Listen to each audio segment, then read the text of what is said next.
بسم اللہ الرحمن الرحیم۔ حضرت جبریل علیہ السلام اللہ تعالیٰ کے مقرب فرشتے ہیں۔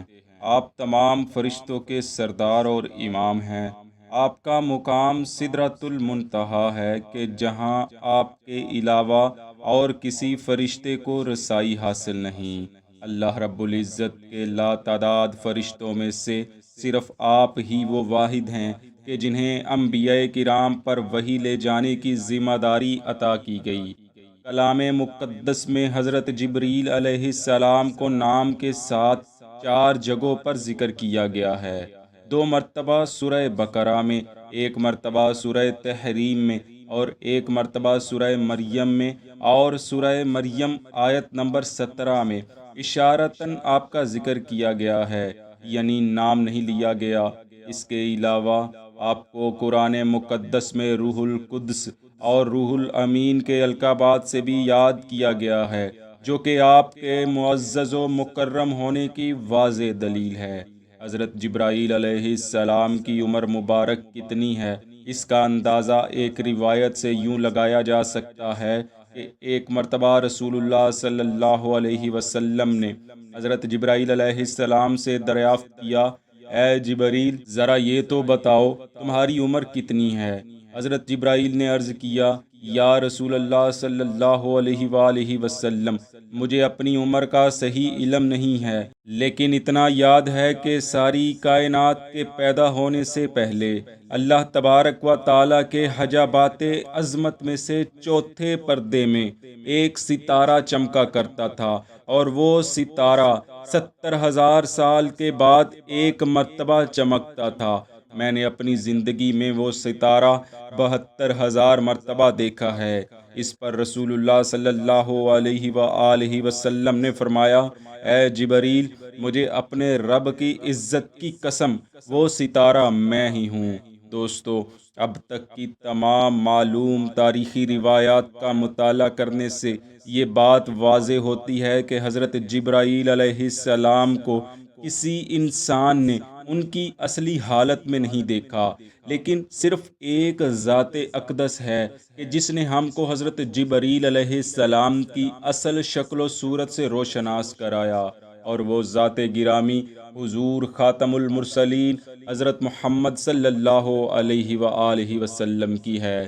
اس کی تفصیل ہمیں کئی ایک صحیح احادیث سے بھی ملتی ہے، لیکن آج ہم وہ خوبصورت واقعہ آپ دوستوں کے سامنے بیان کریں گے کہ جب رسول اللہ صلی اللہ علیہ وآلہ وسلم نے پہلی بار حضرت جبریل علیہ السلام کو دیکھا تو آپ نے حضرت جبریل کو کیسا پایا اور ان کے ساتھ کیا باتیں کیں۔ چنانچہ ابن اسحاق کہتے ہیں، مجھ سے وہب بن کیسان نے روایت کیا کہ حضور صلی اللہ علیہ وآلہ وسلم ہر سال 1 ماہ یکسوئی سے اللہ رب العزت کی عبادت کیا کرتے تھے۔ قریش میں یہ سلسلہ پرانا چلا آ رہا تھا۔ آپ صلی اللہ علیہ وسلم کا یہ معمول تھا کہ اس عرصہ میں آپ کے پاس جو بھی مسکین آتا آپ اسے کھانا کھلاتے۔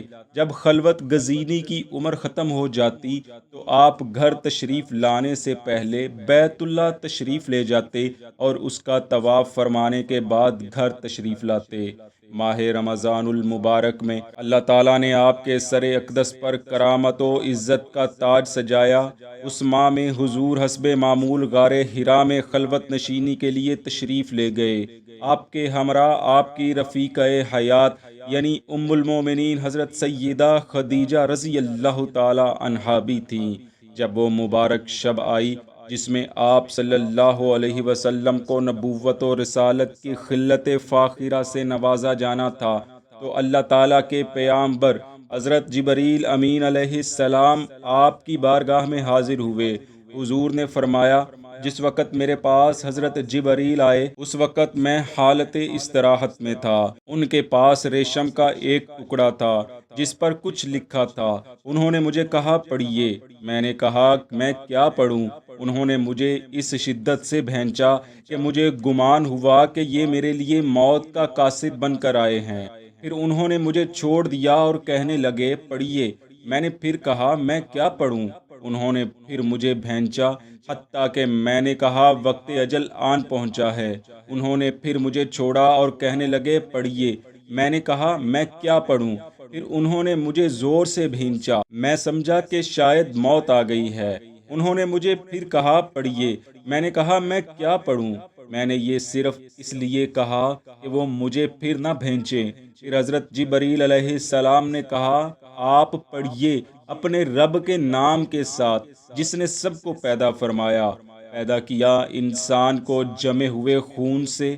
پڑھیے آپ کا رب بڑا کریم ہے جس نے علم سکھایا قلم کے واسطے سے۔ اس نے سکھایا انسان کو جو وہ نہیں جانتا تھا۔ حضور صلی اللہ علیہ وسلم فرماتے ہیں میں نے ان آیات کریمہ کو پڑھا، پھر حضرت جبرائیل علیہ السلام چلے گئے۔ اس کے بعد میں اپنی نیند سے بیدار ہو گیا۔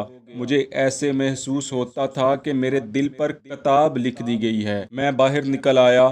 جب میں پہاڑ کے وسط میں پہنچا تو میں نے آسمان سے ایک آواز سنی۔ کوئی کہہ رہا تھا اے محمد صلی اللہ علیہ وسلم، آپ اللہ کے رسول ہیں اور میں جبرائیل ہوں۔ میں نے ان کی طرف مسلسل دیکھنا شروع کر دیا۔ میں ایک ہی جگہ پر کھڑا تھا، آگے پیچھے حرکت نہیں کر رہا تھا۔ جب میں نے اپنی نظر آسمان کے افق کی طرف پھیری تو مجھے ہر سمت جبرائیل ہی نظر آئے۔ میں اسی کیفیت میں تھا حتیٰ کہ خدیجہ نے میری تلاش میں لوگوں کو روانہ کر دیا۔ لوگ آئے، وہ مکہ معظمہ کے بلند مقام تک پہنچ کر واپس لوٹ گئے، لیکن مجھے تلاش نہ کر سکے۔ میں کچھ دیر اسی جگہ کھڑا رہا، پھر حضرت جبرائیل وہاں سے چلے گئے اور میں بھی گھر آ گیا۔ خدیجہ نے مجھ سے کہا اے ابو القاسم، آپ کہاں تھے؟ اللہ کی قسم میں نے آپ کی جستجو میں اپنے قاصد بھی بھیجے تھے، وہ مکہ معظمہ کے بلند و بالا مقامات پر آپ کو تلاش کر کے آ گئے ہیں۔ حضور فرماتے ہیں میں نے جو کچھ دیکھا تھا وہ خدیجہ کو بتا دیا۔ انہوں نے کہا اے میرے چچا زاد، آپ کو بشارت ہو، ثابت قدمی اختیار فرمائیے۔ مجھے اس ذات کی قسم جس کے قبضہ قدرت میں خدیجہ کی جان ہے، مجھے امید ہے کہ آپ اس امت کے نبی ہوں گے۔ پھر حضرت خدیجہ ورقہ بن نوفل بن اسد کے پاس گئیں۔ ورقہ ان کا چچا زاد بھائی تھا۔ اس نے نصرانیت اختیار کر لی تھی۔ اس نے خود بھی کافی کتابیں پڑھی تھیں اور اہل کتاب سے بھی کافی علم حاصل کیا ہوا تھا۔ جب خدیجہ نے انہیں ان امور کی خبر دی جو میں نے دیکھے یا سنے تھے تو ورقہ بن نوفل نے کہا قدوس قدوس، مجھے اس ذات کی قسم جس کے دستے قدرت میں ورقہ کی جان ہے۔ اے خدیجہ، اگر آپ سچ فرما رہی ہیں تو پھر محمد مصطفیٰ صلی اللہ علیہ وسلم کے پاس وہی ناموس اکبر آیا تھا جو حضرت موسیٰ علیہ السلام کے پاس آیا کرتا تھا۔ وہ اس امت کے نبی ہیں، ان سے عرض کریں کہ وہ ثابت قدمی اختیار فرمائیں۔ بس خدیجہ حضور کے پاس آئیں اور آپ کو ورقہ کی تمام بات بتا دی۔ دوستو، ابن اسحاق علیہ رحمہ کی بیان کردہ روایت کے مطابق جس وقت حضور نبی کریم صلی اللہ علیہ وآلہ وسلم پر وحی کا نزول ہوا، اس وقت آپ استراحت فرما رہے تھے، جبکہ ام المومنین حضرت عائشہ صدیقہ رضی اللہ عنہا سے منسوب روایت میں استراحت کے الفاظ نہیں ہیں، بلکہ آپ فرماتی ہیں جب پہلی وحی کا نزول ہوا تو آپ صلی اللہ علیہ وسلم حالت بیداری میں تھے۔ چنانچہ آپ فرماتی ہیں سب سے پہلے سچی خوابوں سے آغاز وحی ہوا۔ آپ صلی اللہ علیہ وآلہ وسلم جو بھی خواب دیکھتے اس کی تعبیر دوسرے روز ہو بہو صبح کے اجالے کی طرح نمودار ہو جاتی۔ پھر اللہ رب العزت نے آپ کے نزدیک خلوت گزینی کو محبوب بنا دیا حتیٰ کہ حق آ گیا۔ آپ اس وقت غار حرا میں تشریف فرما تھے کہ جب حضرت جبرائیل علیہ السلام آپ کی خدمت اقدس میں حاضر ہوئے۔ دوستو، حضرت جبرائیل علیہ السلام کی اصلیت کے بارے رسول اللہ صلی اللہ علیہ وسلم کا فرمان عالی شان ہے کہ میں نے جبرائیل علیہ السلام کو ان کی اصلی حالت میں دیکھا تھا۔ ان کے 600 پر تھے جنہوں نے زمین و آسمان کے درمیانی خلا کو پر کر رکھا تھا اور ان سے ہمہ وقت موتی اور جواہرات بکھرتے رہتے ہیں۔ سبحان اللہ۔ دعا ہے رب العالمین علم دین پھیلانے کی ہماری اس کوشش کو اپنی بارگاہ عالیہ میں قبول فرمائے اور اس پر ہمیں اجر عظیم عطا فرمائے، آمین۔